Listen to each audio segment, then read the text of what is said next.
So, it has been a very long time since we've recorded last. I don't even want to think about it. Hansome Dwellers has messed me up. What do you remember? I remember Lady Lullaby was actually like a ghost hunter. Turned out she was good the whole time. Who knew? I did. Griffin and Baggio not accidentally killed her. Like, we killed her on purpose, but... We straight up murdered that thing. Yeah. It was just a really bad time for the city. Now, that being said, is there any questions you have before we start? I don't think so, no. If you have any questions don't be afraid to ask. There's lots of characters and NPCs that we did not name necessarily, so if you have an idea for an NPC you would like to name, or somebody that you have a question about, blah, blah, blah, blah, just let me know. And with that being said...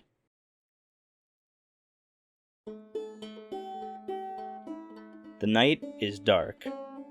The skyline is lit up with a little winter scene that we have. Nothing too crazy, just falling snow all around as the camera pans slowly through the streets of Jacoby, going through the Apple Hub, Melon Plaza, the Grape Village, Lemon Town, as it spins around, just seeing remnants or places where people are rebuilding the city. And then we come closer to the clock tower in the middle of the city as we pan around it, going up and up, spiraling around the clock tower until we stop, not at the top, but maybe 2 stories below, at a window. And then we zoom in. We zoom in through the window onto a bed as we see an Aarakocra on the bed, sleeping. You wake up, Griffin. So this wasn't established last time, but since it's been a couple months of you guys staying in Jacoby, and since then you have been given a room in the clock tower, you and Baggio. So obviously, I'm alone? Yeah. I mean, unless... Are you alone? Yeah. I don't really have anybody as of right now. You've had this room for a couple months. What does it look like? It's very neat. Every time I wake up, I make the bed. I make sure it's clean. Griffin's a little bit of a, I guess, OCD type. Him considered like a fighter or a soldier kind of keeps his room in check. Right. I remember last time when we played, you had taken a pair of Sir Pippin's jumperoos. You said specifically that you were going to put them up on a shelf if you ever got a place of your own. Mm-hmm. So I assume they're up on a shelf. Mm-hmm. Yep, they're up on the wall, right in front of the bed. Keep all my weapons and stuff nice and shiny, clean. Your buzzards fall and all that. Mm-hmm. So what's your routine when you wake up? Get up, make some food, and then go outside a run every morning around Jacoby. Okay. And then go work out. I guess just trying to every day get better, get stronger, get faster, get mentally tougher, I guess. Griffin still feels really bad for what Jacoby went through at the hands of us. So you kind of harbor some type of guilt about the whole thing? Yeah. Okay, so let's do this. You get up, you get your stuff together. Is there any type of, like, I know we have a picture of Griffin, but do you have any, like, casual gear that you wear on, like, throughout the days, or is it just constant armor? For the most part, wears, like joggers and a sweatshirt, and he always keeps his hood up because he does feel a little bit ashamed of his mistakes. As of right now, going through, like, what do you call it, like a depression. He is? Really? Well, not that, but just a lot of guilt, and I don't know, at the end of the day, he does feel guilty, but he vows to be better. Alright, let's play this. So, Griffin's out for his morning jog. The camera's got a wide shot from far away as he's just running through, I want to say the dawn, as the sun is slowly rising. And he's just running doing his thing. It's a quiet morning, but as the camera goes around him, as he's running, we see people waking up slowly to, start their day. And I think Griffin is watching around as he's just seeing all this happening. So you're just running. I know you're doing your workout, but do you know which corner or which section of Jacoby you want to start off in? Go Apple Hub. Apple Hub, okay. Griffin runs around and he's very close with the people of Jacoby. Yes, he is. So he likes to talk to the old women or old men coming out to get their papers or whatever. Just real nice. You see an old man, pretty much balding. He's got a big old coat over him. As he gets up in the morning, he's actually trying to scrape off the ice out of the walkways around him. He sees you running, and he actually waves at you and with a smile as you're running past. Does he have a name? And do you want to give him a name? We'll go Mr. Howard. Mr. Howard. Hey, Mr. Howard. How are you this morning? He looks pretty cold. His teeth are chattering, but he says, "Hey, Griffin." It's pretty cold out here this morning, isn't it? Yeah, he's shivering. He actually bundles up his coat. Yeah, I can't wait for the winter to actually get over. Do you need help? I can scrape the ice if you want.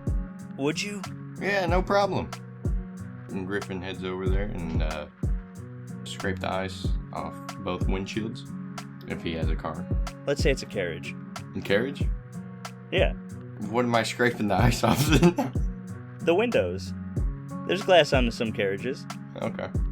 Yeah, let's just say he pulls people around on the horses. While you're doing that, he's getting the horses together and putting them onto the carriage. And he says, I could never understand how you get up this early, Griffin. It's freezing right now. It's just some habits you can't break. What are you doing today? Besides my job, I don't know. I'm just gonna do this all day, I guess. Well, try to stay warm, Mr. Howard. You have a nice day. I will. And he actually hands you a cup of coffee. This world's equivalent of coffee. Hands you a mug. Griffin immediately downs it and he starts running faster. He waves on again. He says, "Well, hopefully this keeps you energized today." Oh, it sure will. Thank you, Mr. Howard. And he waves on as you run faster. And it's gotten a little bit later in the day. Not super late, but the sun's coming out. And you actually see kids coming out with their parents. And as you're running by, one kid actually steps onto not the street, but wherever you're, like the sidewalk that you're running. And he's just looking down at his feet, but he stops like right in front of you. Do I know this kid's name? I don't think so, no. Whoa, buddy, you gotta watch out. He looks down, and then he kind of tiptoes for a second, and then you actually hear from your left, Go on, Leon. Go ahead, you can ask him." Leon, this kid, now looks up at you, and he holds up a piece of paper and a pen. "Could you sign this, please?" No, my pleasure, buddy. Okay, Griffin signs his name and then proceeds to pluck one feather from his arm and gives it to Leon. When you do that, Leon gets really, really happy, and he immediately looks back up, and he's got a big smile on his face. He's like, "Thank you, Griffin. Thank you." No problem, Leon. Hey, stay in school and listen to your mom. And then Griffin proceeds to rub his hand on the kid's head and then takes off. He looks really back excited at his mom and then back at you as you run past. And I think at this point, you've had a full-on jog, and you've basically done a complete lap around the city, and you're actually back into Apple Hub when you finally stop for breath, I would say. When you finally stop for your breath, you're in Apple Hub. You have passed this place a few times in your morning jogs, but I don't think you've ever gone inside. Or, like, you have gone inside, but not on your morning jogs, and you actually look up in the distance, and you see the, what's it called? I know the name of the place. It's basically where the Red Delicious mainly stay at. It's called Ambrosia. So, like, in Great Village, they have the House Cat Tavern, and in Melon Plaza, they have Melon Mania, and in Lemon Town, Oh, damn, I don't think we've established where they hang out in Lemon but everyone basically has a place. The Red Delicious stay at Ambrosia. And you said I noticed this place? You've been in there specifically... Well, I don't know how many times, but I know you've been there at least once, because there was a picture of you, Bagyu, and Elijah in it. You can go in if you want, but you remember the Red Delicious. Griffin walks into Ambrosia. You walk in, and the door is there. It just slides open, and then there's some curtains that walk in. This place is pretty dimly lit. The windows aren't blacked out, but they're tinted enough that there's not a lot of light. And you walk in, and you actually hear a chorus of people going, "Griffin!" Well, obviously, I know these people, right? Yeah, you know a lot of them. You don't know all of their names. Okay. But if you look around at everybody who's there, you see, and this is where I'll establish some of the characters we have not given names before. You see Mansley, which is the gnome from the Grapes of Wrath. Thelma, the dwarf from the Grapes of Wrath. There's a character that you haven't met before in game, but you know of them. Olwyn, which is a Red Delicious member. And at the bar, you see Eric. Hey, Eric. How's it going, buddy? Oh, hey, Griffin. On your morning jog? And he actually pulls up and gives you some water. Yep. Do it every day. How you been? I've been fine. How are you doing with the sword training? Eric has been training you with the sword, and like you've done a lot of the sword training, but he's not exactly a sword master, so it just was sword sparring. Okay. But you guys haven't done it in a few. Yeah, it's going pretty good. I think I'm progressing along nicely. Hopefully one day I'll be able to master it. Maybe we should give a spar a go maybe in a couple. Yeah, if you want to do it today or whatever, just, whenever you get off. If you feel like it, I'm down. Yeah, actually, it's probably going to have to be today. Okay. Yeah, just whenever you get off, just let me know. And I'll be sure to whoop that. And then Griffin takes a drink of water. He laughs. Mansley, which is the gnome from the Grapes of Wrath, actually jumps up on the counter and... Oh, hello, Griffin. Hello, Mansley. Is this a girl or boy? Woman, man? Most of the Grapes of Wrath are females. Okay. How you doing, ma'am? I'm doing all right. I haven't seen you here in a while. Yeah, I tend to stay away from the bars for the most part. I thought you were going to say you'd stay away from the bars, especially one that has a brothel in it. A little nervous, are we? Griffin's cheeks turn red. Yeah, I'm just not much of a drinker myself. Well, it's... we've actually been quite worried about you. We haven't seen you at the House Cat Tavern in a while. Yeah, I've been focusing more on my training, and I just... Next time an event like what just happened takes place, I want to make sure I'm prepared, Well, as long as you're here, I think we'll be safe. Especially now that we don't have a major problem anymore. Isn't that right, Olwyn? And Olwyn, who actually sports a red toga, like most of the Red Delicious. I side-eyed Olwyn, looking at him. He smiles like a very jagged teeth-looking smile, but still like attractive enough to be considered a member of the Red Delicious. And he says, "Don't worry, you won't hear much from my side of a problem. I'm not trying to start anything here." And then he actually cocks his eyebrow at you, Griffin. You got something to say? Not much to say. And then cocks his eyebrow again. Just completely going over my head. The dwarf Thelma actually slaps the back of Olwyn's back and causes him to go forward a little bit and oh, just give him a break, okay? Can you please? He's not much of a flirt, is he?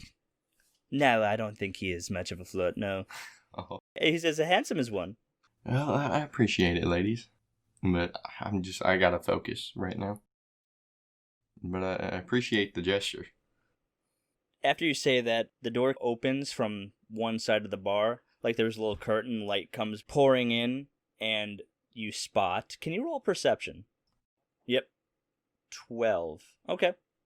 So what you notice is that the curtain opens, and there's actually a big Red Delicious member, kind of taller, with a longer, kind of like a bouncer looking, but with a toga on, and they're carrying somebody that you recognize very much, Okay.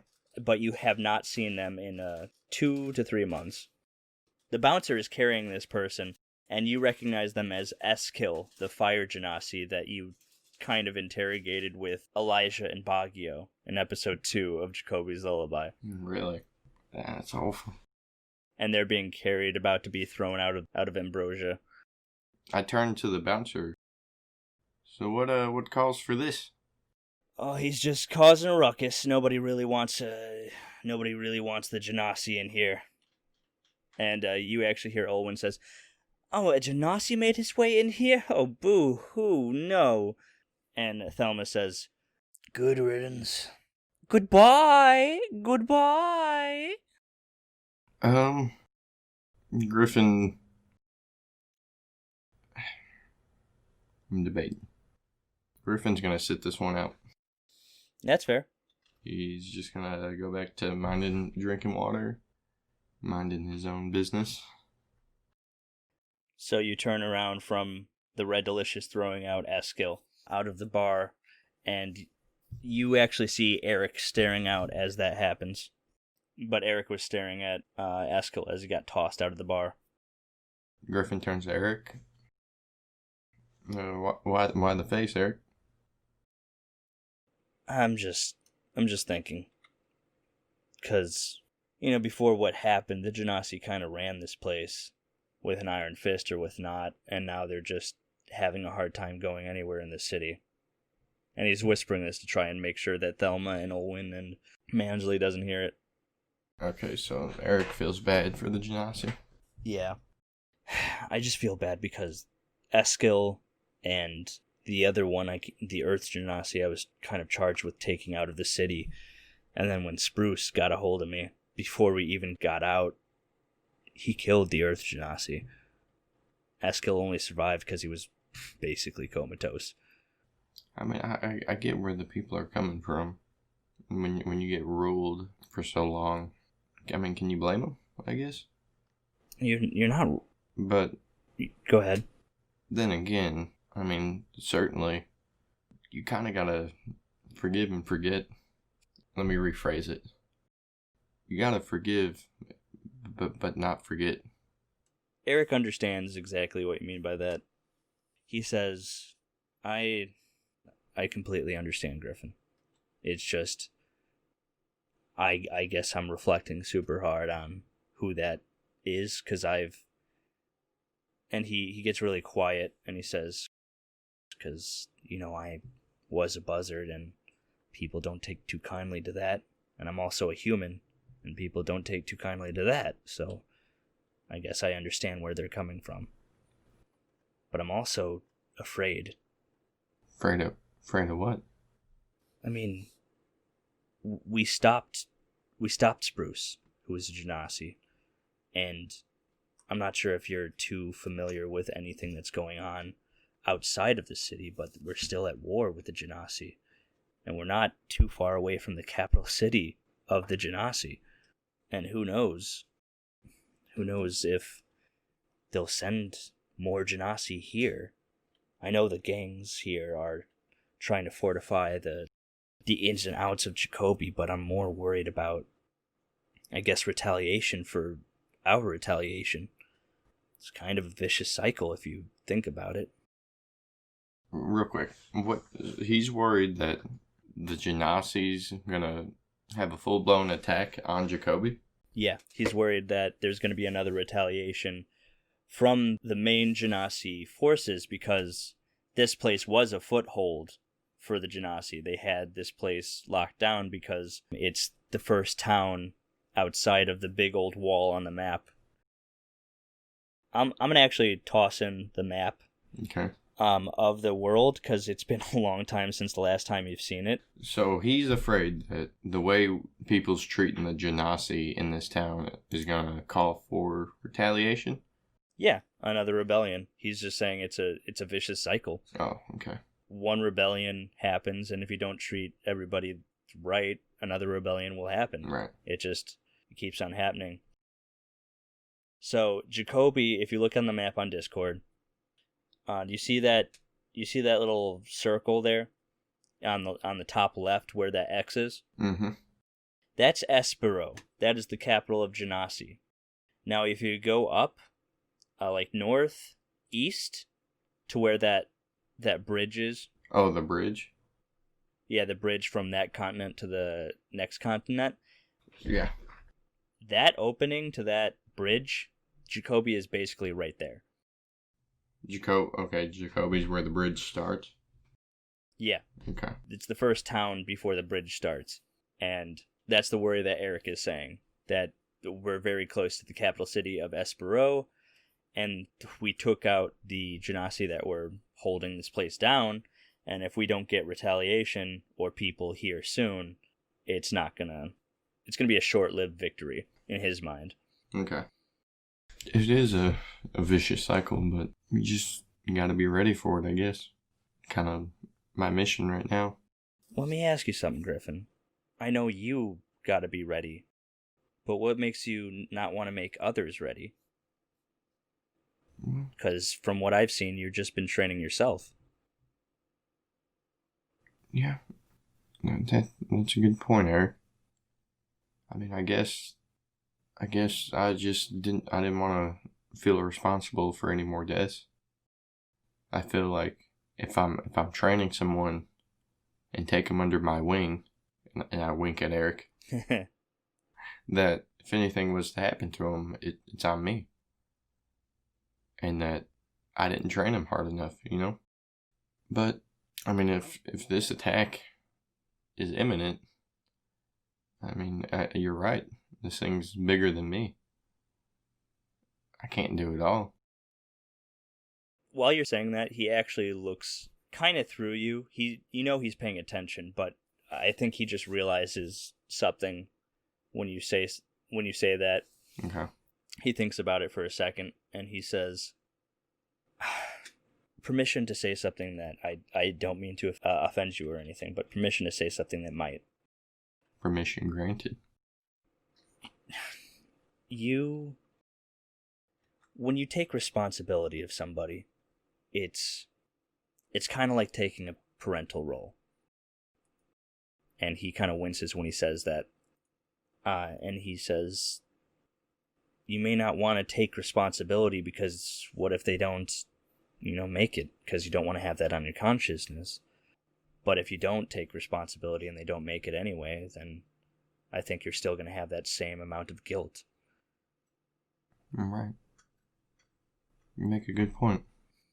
That being said, let's get together later today. I want to take responsibility and show you something. And maybe you can take that with you. Sounds good, Eric. He gets up and he puts a coin down on the bar. Meet me down here. He points to the southernmost tip of Lemontown, where the river begins. Okay, right there, that little thing that loops around. Yeah, we'll do some sparring down there. It's going to be kind of cold, so, remember to wear a jacket. Before he walks out, I look at him and I go, thank you. I say, thank you for the talk.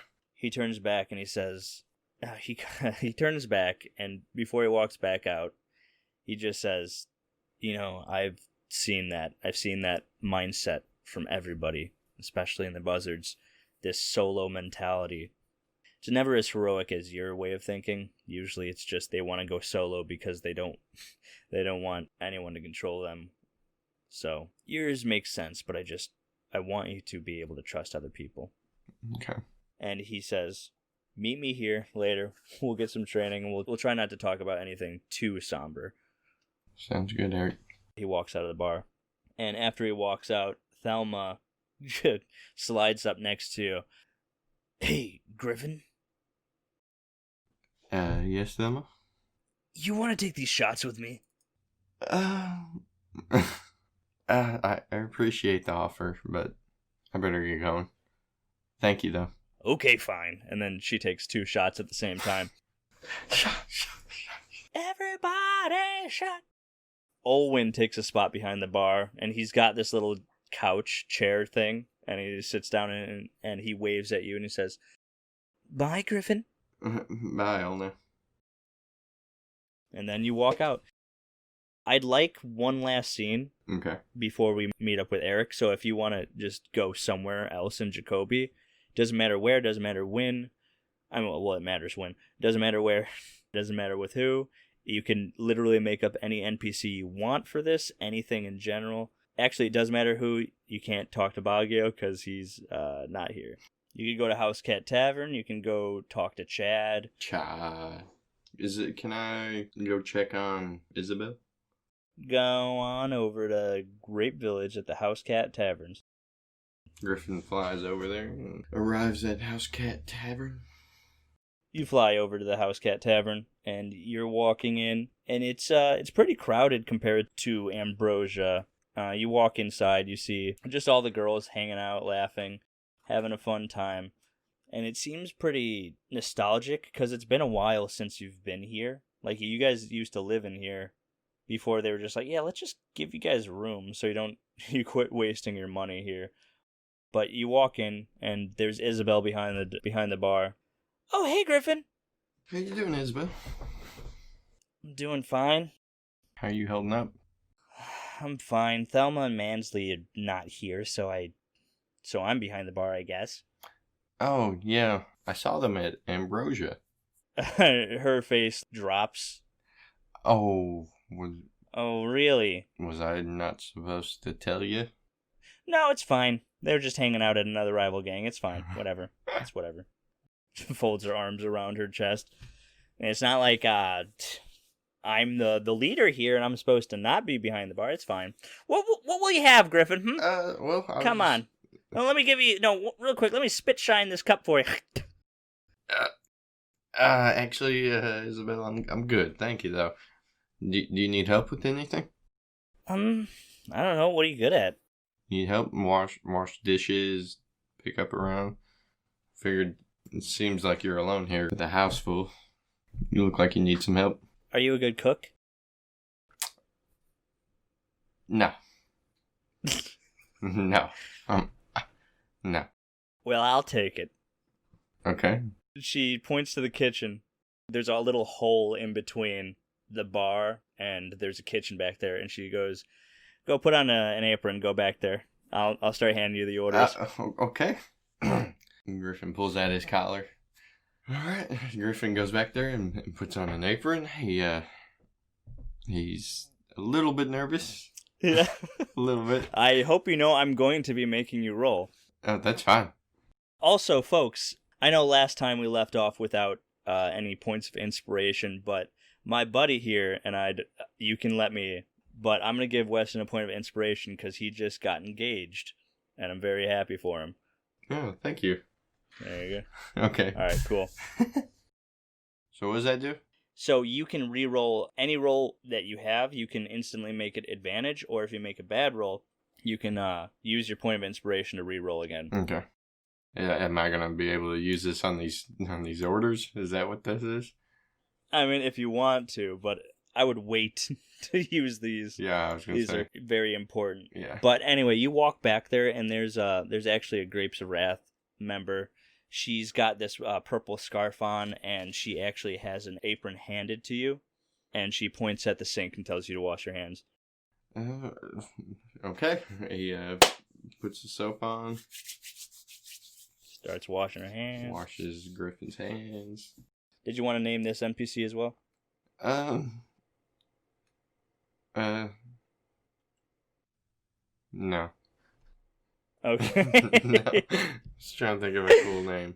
I mean, you don't have to come up with a cool name. Let's call her... Damn, now I can't think of a cool name. Give me a letter. Dee Dee. Her name is Dee Dee. Dee Dee hands you the you got the apron up, and she's looking at the orders. You actually hear a ring from the bell from Isabel, and she goes, "Hey Griffin, one order of mac and cheese. You think you can stomach it?" Yeah. He hands you the order. Okay, so roll. Let me see. It's got to be a skill. Is it It's not survival. Performance, no. Medicine, no. Intimidation, deception, athletics, arcana, animal handling, acrobat.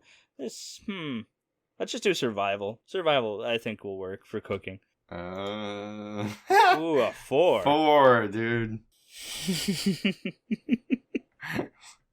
Okay. You start making the mac and cheese, but I think you've been staring at it too long. You're trying to stir it, but it gets the water boiled too much, and you actually ended up burning some of the mac and cheese. And they're hard as a rock.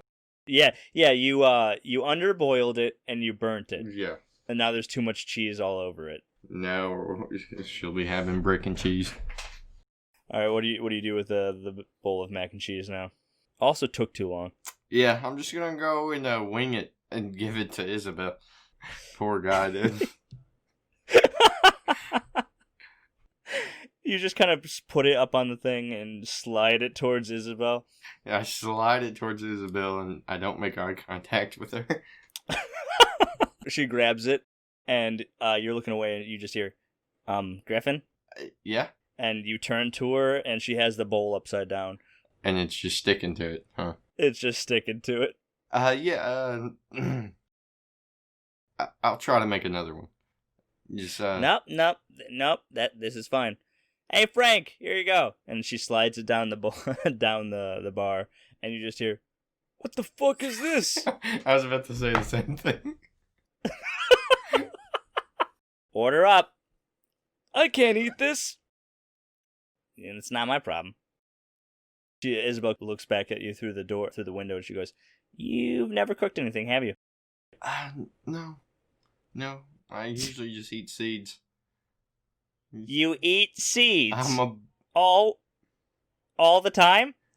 Most of the time. I like to, spoil myself from here and there and eat pistachios or nuts. And she laughs. All right, give me the next one. Are you sure you can handle this one? Yeah, I got this one. All right, this is a steak. A steak. She hands you the order, and she goes, "Steak." Oh, steak? Easy. Okay, but you're going to be a little disappointed about this one. What's that? Steak and what? It's a medium rare. Medium rare. All right, so I don't even have to cook it. I can just walk by the grill. Okay, easy. She laughs. Bunch of animals out here. I thought I was the animal. All right, I'm about to roll survival again. Yeah, roll survival. Come on, dude. Nat 20. Easy. I told you. You just walk by the grill. That's Griffin though. He fucks up mac and cheese, but when it comes to cooking a steak, dude. You hand her the steak, and she goes, "Okay, you sure this is meat? Wow. Oh, dang. Nice. Okay." She actually spins it like the Globetrotter, and then frisbees it across the room. A tabaxi leap up and grab it with their teeth. Griffin puts his hands up like, "What'd I tell you?" But then he turns around and wipes the sweat off his forehead, and he's breathing heavy. She comes back up to you, and she says, "Okay, this one's a bit of a hard one. You ready? Now, I'm not paraphrasing when I say this. All right? Hit me." Okay, this is basically a burger, but they want it done like this. A double, triple bossy deluxe on a raft, 4x4 animal style, extra shingles with a shimmy and a squeeze, light axle grease, make it cry, burn it, and let it swim. Got it. Cheeseburger coming up. All right, here we go. I'm rolling survival again. There's no way survival. I get this. There's no way. Come on, baby. Ooh, 10. Yeah, she told you. You're getting a cheeseburger, dude. You're getting a cheeseburger. Okay. I'll throw in some crinkle cut fries for his troubles on the side. Yeah. On the side, yeah. Okay. All right, order up. She reaches for it. She's like, "Is this it?" It's the best I could do. I mean, you're asking a bird to cook Yeah, I don't know what it is either. Here, Frank, here you go. And she slides it back down to Frank, and he goes, "This isn't what I ordered." Yeah, it's what the fuck are you supposed to do with axle grease? What are you talking about? It's just put some more grease on it. What the fuck is a shimmy and a squeeze? Come on, you gave me the fucking mac and cheese. Can I please just get a good order over here? Frank, you got 2 seconds to gobble down that fucking whatever that is and get the fuck out of here. All right, one more. One more. Are you sure? One more. Usually it's 3rd time. Now I guess it's the 4th time. 4th time. 4th time's the charm, right here.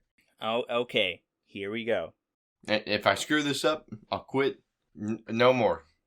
You don't have to worry about me. This whole city's always worried about you, Griffin. All right, let me see.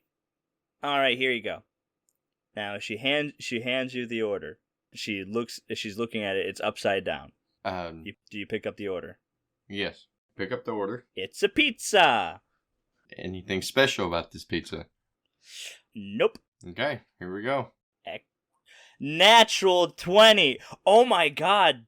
Okay, so let me just explain what this is. So the 20 that you rolled earlier was like an unnatural 20 because you add 1 to your survival. This is a natural 20, you can tell, because there's the green on the left. But because these things roll with advantage, I'll have to fix that later, you have a natural 20, and then on the one on the right is a natural 1. That is such... That's a crazy roll right there. That is like... Wait, so do I fuck it up or not? No, you didn't fuck it up. But like, it just... That's like the craziest roll I've ever seen. Where on one side it's a natural 20, on the other side it's a natural 1. Oh, that's for advantage. Yeah. But I didn't give you I haven't given you an advantage, but if you did have an advantage, you would have taken the other one. I'll have to fix that later once I... But if that was flipped, I would have got nat 1. Yeah, but it's not. I pull out the pizza. I'm spinning it on my finger. I'm just so happy right now. You want to describe this fucking thing? Pizza, I mean, you got the right amount of cheese. The crust is fully baked all the way around. The pepperoni's spaced evenly. Every slice gets the same amount of pepperoni. No banana peppers or none of that, because, screw all that, dude. I'm just spinning it on my finger. I walk out. I hand deliver this pizza. And as I walk by... You're gonna hand deliver it. As I walk by, I sling it like a frisbee. It hits the table. And then I take off my apron. I throw it on the coat rack as I walk out the door. You do all that? The person who ordered the pizza is sitting there just like holding a giant slice. They're a gnome. Mm-hmm. And they're just like, wow, this is crazy. And then as you walk out the door, I assume you're whistling or something like that? Yeah. You whistle. Isabel is just sitting there with her mouth open. Everyone's clapping. They're just like, slow clap. And then we're going to cut to later when you meet with Eric. All right, so it's later. It's overcast, but the ice is still melting because of the sun coming out. It's melting a little bit, but it's still winter, so it's kind of cold. And you see Eric staring out at the pier into the water, and you see him just staring away from you. He's got a little scarf wrapped around his neck, and it's falling to the wayside. He's holding a sword. The sword he's always used. Nothing special about it. It's just a rapier. Whenever you guys have ever sparred together. But you're looking around. You have the... I don't want to say dismal, but like there's nothing really special about any of the buildings around Lemon Town. But the pier looks very nice. Almost beautiful. I love the idea of staring out into the ocean to see anything like that. We've never described what Eric looks like. So, to give you more of a visual, I'm going to give you a picture of the person who I see when I think of Eric. Picture Ewan McGregor. The picture I just showed you, he's got more of a beard, thick around. He looks kind of unshaveled, blue eyes. He looks like Ewan McGregor. But, yeah, he's staring away from you when you start walking up. Beautiful sight, isn't it, Eric? I never really get a chance to see the ocean. It's actually nice to see it. The view's a whole lot prettier when you got nothing weighing you down. Yeah, you're right. He turns around. Are you wearing any warmer clothing? Just joggers and my sweatshirt. He looks at you and he says, wow, you really you don't care that it's winter, do you? I'm wearing a sweatshirt and like, And I got feathers. I'm okay. Plus the cold never killed anybody. Well, I'd actually like to say that is blatantly untrue, but Not from where I'm from. he puts up his sword and he says, "Let's see what you got." All right, I stab him in the heart immediately. You gotta be quicker than that. Griffin takes 2 steps back and he draws his sword. Let's do a quick roll for Initiative. You know what? No, you just let's roll. Let's roll. all right. Roll for initiative. 12. Easy. Okay. Yeah, you go first. All right. I'm not trying to kill the guy, obviously. I forgot how does this work. I gotta roll, don't I? Yeah, you got to roll, but you go first. So What am I rolling? you can roll an attack with your buzzard's fall. That's the thing. Buzzards fall? Yeah, Oh, I get +3 attack with people affiliated with buzzards. you sure do. Okay. I have to block 3 hits during a fight before knocking everyone in a 5-foot radius prone. Yeah, because you can carry the kinetic energy with you. I have advantage on perception and dexterity saving throws thanks to Kanan. You remember him, right? Oh, I should have talked to him. Ah, that's true. You can still talk to him. Maybe. 5. You go stabbing at him, and he just immediately just whacks your sword up into the air, so your sword is facing skyward. What's your AC? 13. So that's going to hit, and so after he sends your sword skywards, he just kind of brings the sword right back down and taps it against your shoulder. He doesn't cut you, but he just basically, the broadside of the sword hits you, doing... Are we using swords, or are we using, 1 damage. You're using swords. You're using your 2 swords. All right, now it's your turn. After he does that, he hits you on the shoulder, and then he goes, "See, you just got to be a little bit more careful with that." Griffin kind of snarls his nose 8 plus 3, so... 11. Okay, an 11. Well, his AC is a 12, I'll just tell you, because he's not really wearing any armor. I miss again. Yeah, okay, let's say you have your sword skyward and you try throwing it down, and at this moment, you've never seen him do something like this, but he pulls out this interesting looking dagger. I'm not sure if you're paying attention to the style of what it is, but as you're bringing it down, he holds up the dagger and he stops your sword in the midst of you trying to bring it down. In his other hand, he's holding out a sword, and he rolls 17 plus 1, 18, and he actually cuts down your chest, not like cutting into your skin, but he's very careful to make sure that he just cuts the fabric, and we can see the feathered chest of Griffin as the clothing falls apart, and he looks at you and he says, "This is what I wanted to show you," and he pulls the dagger away and steps out of the way as you have control of your sword now. Your turn again. Griffin flips backwards, and now he's getting more aggravated. Roll another d20. 4, dude. 4. We got 5, 8, and 4. Look at us, man. Look at us. Who would have thought? Who would have thought? Not me. That's technically a 7. I miss again. This is good. Griffin getting annoyed and missing these shots. It's good. I think you try going forward too quickly after that, but this time he blocks with his sword, and then he pulls the dagger up closer to you, and he actually just moves it right past your head. He wasn't trying to hit you, but he was showing that he could have just got you right there. And in that, he holds your sword down with the left sword, and then with his dagger in his right hand, he's got it close to your ear, and he says, "I gotta teach you something." And he drops his sword into the ground, like stabbing it, and he backs away, and he says, I'm not very good at being a swordsman. I'm not like a master. But something I think you need to learn is multitasking, as he holds up the dagger and throws it between his left hand and his right hand, his left hand and his right hand. That's something you want to learn how to do? Yeah. Okay. He grabs at his left pocket, and he drops a dagger onto the ground, but he kicks it up really quickly towards your direction. Can you roll a dexterity saving throw? Dexterity saving throw. Which you should have advantage on. Holy shit. What? That is insane! Are you kidding me? 2 nat 1s! That is... Okay, fine. He kicks in my way, stabs my eye. Are you kidding? No. He kicks it your way, and it doesn't...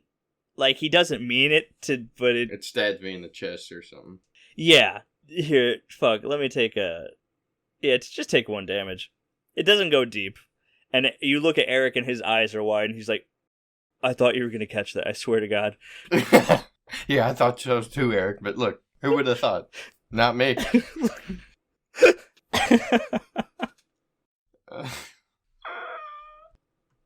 You can take out... Alright, let's do 1 more of these and then we'll do a little jump cut. Your turn. D20? Yeah, do you take the dagger out of your chest? Yeah, I pull it out. Yes, I pull it out of my chest. And it just goes... And now Griffin's just pissed at himself. He's no longer pissed at Eric. D20, here we go. A 9. That's 12. That's his AC? Sure, okay. So describe your move. Griffin goes up, runs at Eric. Is Eric wearing anything?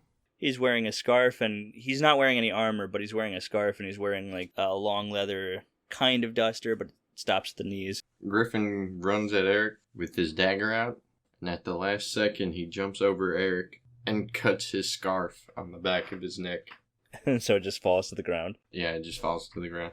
And then at the same time, presses the dagger against his back.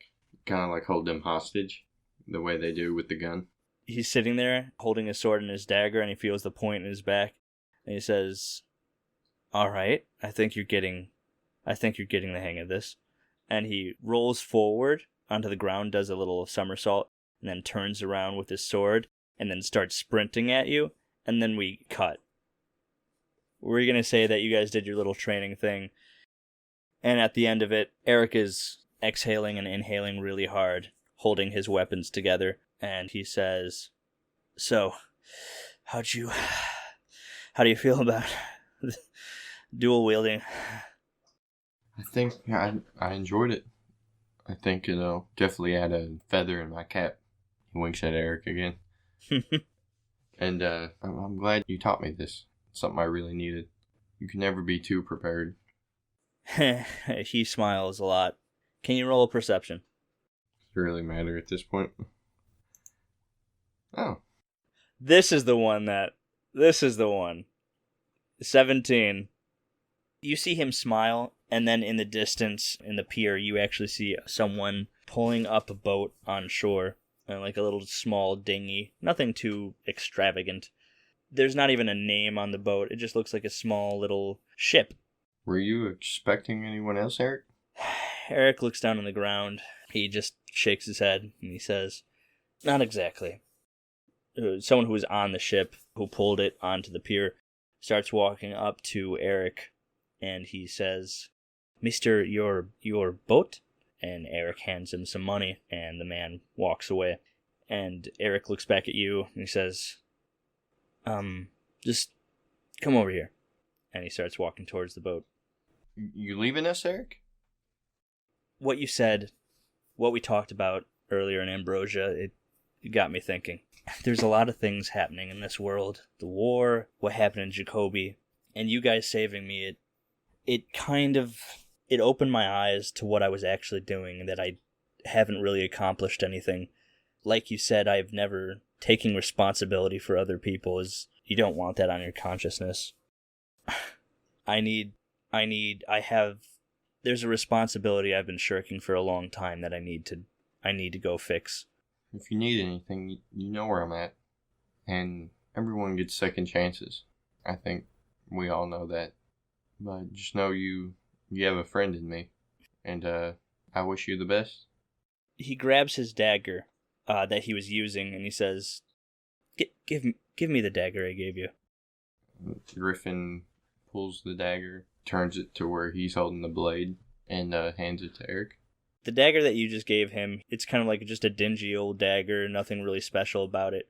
But he takes that, and then he just kind of pockets that, and then he takes out his dagger, the one that he was using, and he hands it to you. And he says, I've never been one to hold on to feelings for specific weapons or whatever, but this one's always been kind of special to me. Read the encryption. And he points to the encryption on it, on the blade, and it has 2 words on it. It says, "Fly free." Are you sure, Eric? Yeah. If you look at the handle, it's bone. I carved it into a flute when I was younger.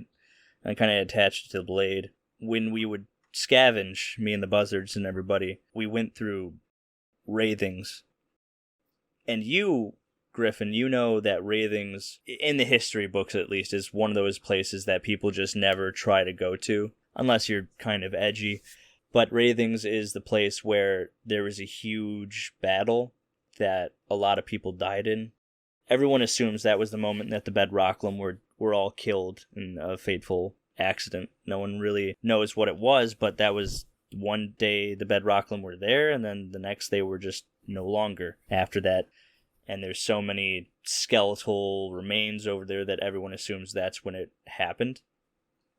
But Eric says, I didn't want to go through that place. I mean, I'm sure I did as a kid. Now I never want to go back, but to me it was just a cemetery. The blade was stuck in a rock, and there's so many skeletal hands like reaching towards it. It looks like they all died in that position. And when I was a young kid, like that, dude, that was super badass. So yeah, I took it. I was young, I was disrespectful, but I wanted it because of what it said on the knife. I was a buzzard, and that's what fly free, that's what we were supposed to do, fly free. And now that I'm older and I realize what the buzzards were, that doesn't make sense to me. And it makes more sense for you to carry it. I appreciate it, Eric. I really do. I'll do my best to change that meaning. You can change the name if you feel like it. I just don't make fun of me when I tell you what I named it. What, the blade? The blade, the dagger. What? I always just called it Bonesaw. Bonesaw? I was pretty edgy. You can change it if you want, it's fine. And he starts getting some stuff together on the boat. He's trying to get it ready.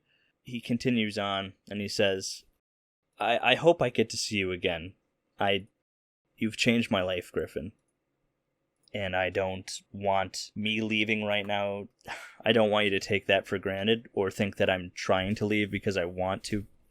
Jacoby gave me a second chance, and you gave me a second chance specifically. But I have a sister, Griffin, and she needs me. She's part of the buzzards, and I want to go fix it. If I left, I don't know what they would do to her because of that. I want them to assume that I'm dead so they don't really touch her, but I need to get her out of there. But it sucks because she's just so blind to the world. But like you said, there's a responsibility there that I have to take. I understand, Eric. I got a second chance. And I gave that to you. It's only right that you pass it on. So, there's one last thing I want you to do, because I pretty much spent all of my savings on this thing. And he points to the boat. I think you should name this boat. Really? Yep. You sure? Like this is your boat? You name it. You're my friend. Okay. But please don't do it so I'm going to get shot at if people see the name of it. Alright, I got it, dude. You already got the name? Yep. I'm going to type it in chat. You're going to type it in chat. Okay. Alright, ready? Yep.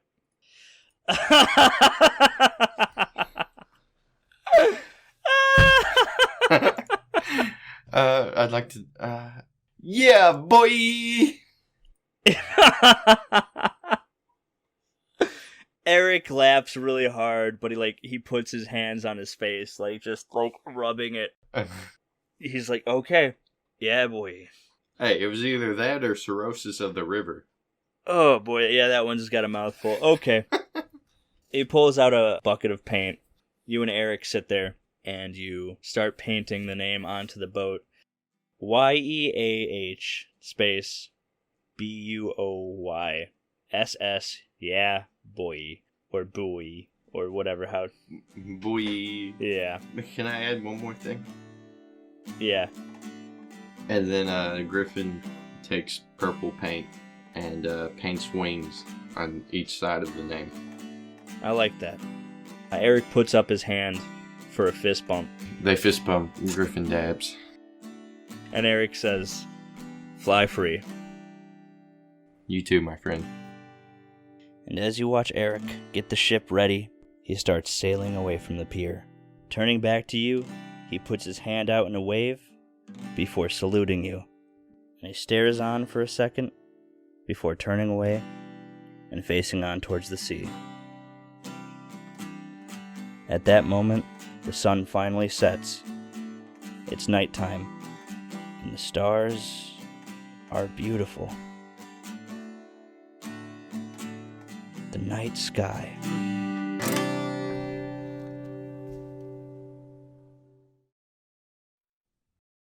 You turn away and start heading back to Jacoby, towards the clock tower. And I think you're doing a little circle around the place, kind of looking around at everything that you've seen. He sees Ambrosia, he sees Lemon Town, Apple Hub, Melon Plaza, Grape Village. And as you are about to walk into the clock tower, you hear... "So did you have a fun day, Griffin?" Elijah. Yeah, I did, actually. It was kind of nice. "Well, it's time." I guess so. You talked to Baggio? I literally just left his room. We don't have to do it right now, but tomorrow night, Baggio said that you and him would probably want to say goodbye to everyone first. Yeah. I guess it's our responsibility to say goodbye to everyone. They've been real kind to us. Alright, get some sleep. You too, Elijah. See you in the morning. And then he turns into a fly, and he's gone. And the camera cuts.